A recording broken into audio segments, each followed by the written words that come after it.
Buenas tardes, mi nombre es Cherlyn Hinojos y en este caso estaré hablando sobre las teorías de la comunicación, el análisis del discurso y las estructuras textuales.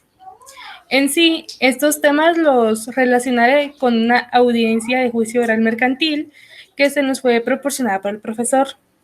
Se observará de qué manera se llevaron a cabo o qué faltó para que así fuera. Comenzaré hablando por las teorías clásicas de la comunicación y las escuelas que conlleva, la norteamericana, europea y latinoamericana.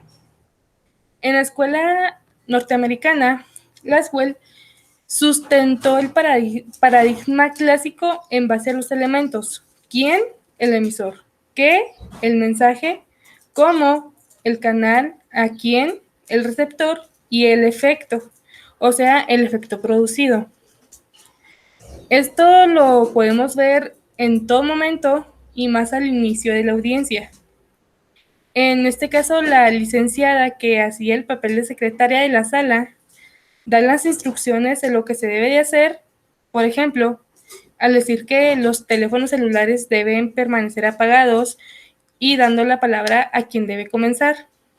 Se puede observar de qué manera ella es el emisor, se da a conocer el mensaje y en los receptores se ven los efectos cuando obedecen dichas instrucciones.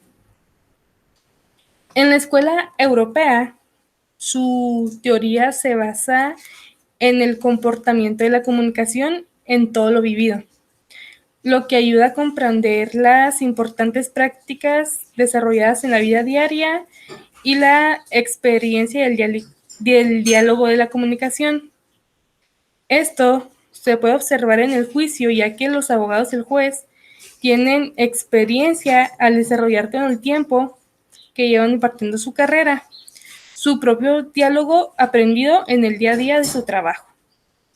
Por último, en la escuela latinoamericana, los estudios de la comunicación contribuyeron al establecimiento de una corriente teórica propia, y esto sirvió para que la comunicación tuviera su propia cultura. Esto es porque, por ejemplo, aquí en México, teniendo tanta diversidad en cada estado, la comunicación es diferente, porque se utilizan muchas palabras que en todos estados no, o las palabras en cada estado se les dan diferentes definiciones. Siguiendo por el análisis del discurso, que es considerado una disciplina transversal, ya que su desarrollo se debe hacer en diferentes ámbitos. El análisis del discurso primero investiga el lenguaje oral y escrito más allá del alcance que son las oraciones. En segundo lugar, se llevan la relación entre el lenguaje y la sociedad. Y finalmente, es la interactividad de la comunicación cotidiana.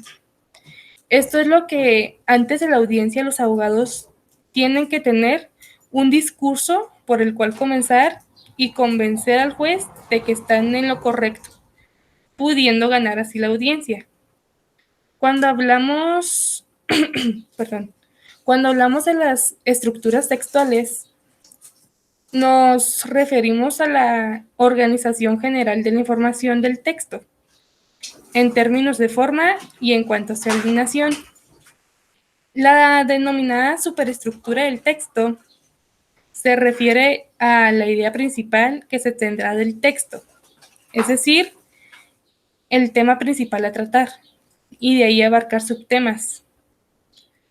Esto seguido por la macroestructura, que se refiere a las ideas específicas que tendrán los subtemas de la idea principal. Por lo que se tiene la microestructura, se encarga de que en la oración haya conexión y coherencia.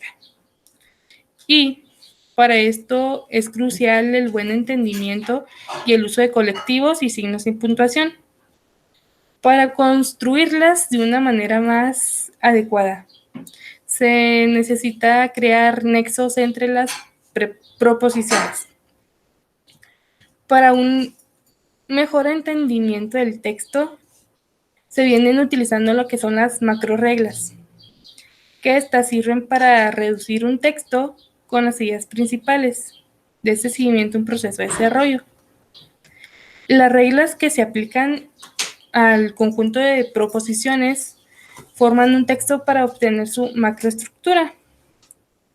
Aquí se comienza por la primera regla, que es la selección, donde se selecciona la información más relevante, quitando la información secundaria. En segundo, tenemos la omisión, en donde se omite la información irrelevante, suprimiendo así los detalles y ejemplos o quitándola así la información innecesaria. En tercer lugar, tenemos a la generalización. Aquí se elabora una idea general a partir de las nuevas proposiciones y así determinar las características específicas de una serie de objetos, lugares o personas, aclarando así una idea general. Por último, tenemos la regla de construcción, que en esta se integran los datos que aparecen en el texto con nuestro conocimiento. En el video se puede observar que el abogado defensor le faltó mucha estructuración, más que nada en sus preguntas, ya que en ocasiones no se daba a entender. Es donde el juez le decía que reformara su pregunta o el abogado también repetía mucho las cosas. Entonces, a mi parecer, a ese abogado le faltó mucha preparación en la audiencia. La retórica. La retórica estudia y sistematiza los procedimientos y las técnicas de utilización del lenguaje, con el fin de convencer o persuadir estéticamente.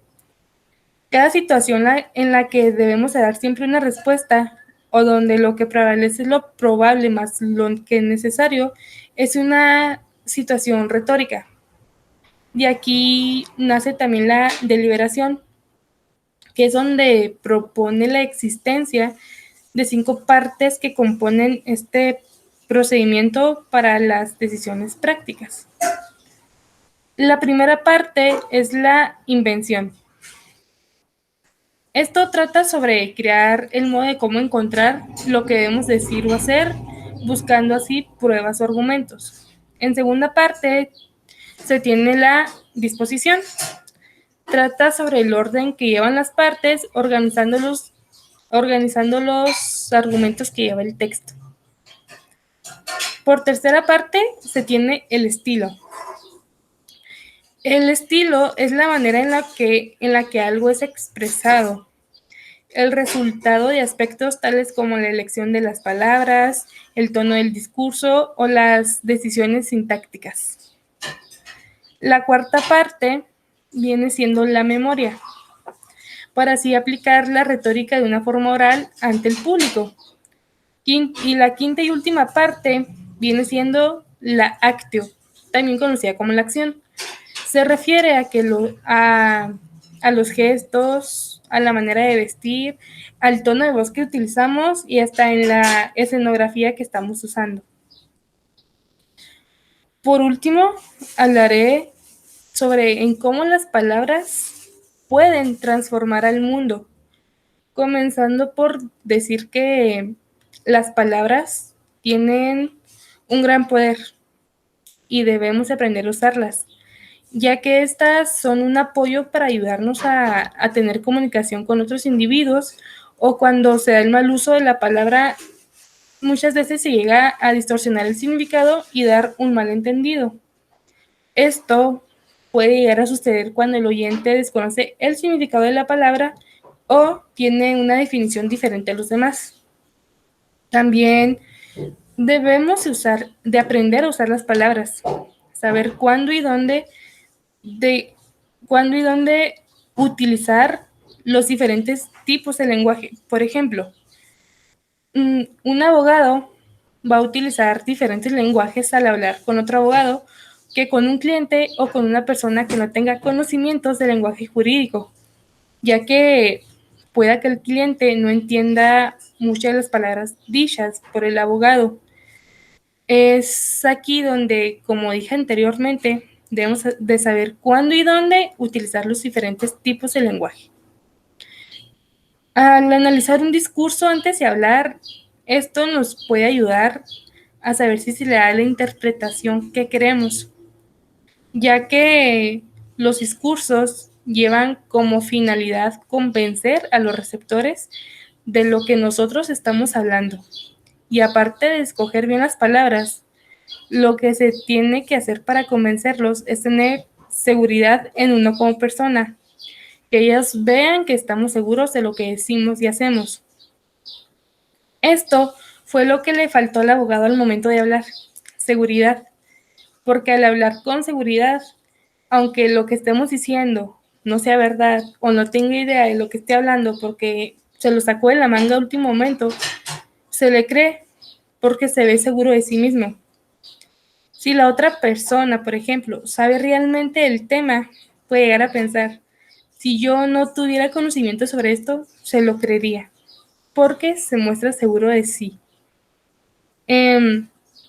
Con esto concluyo mi tema. Muchas gracias por su atención.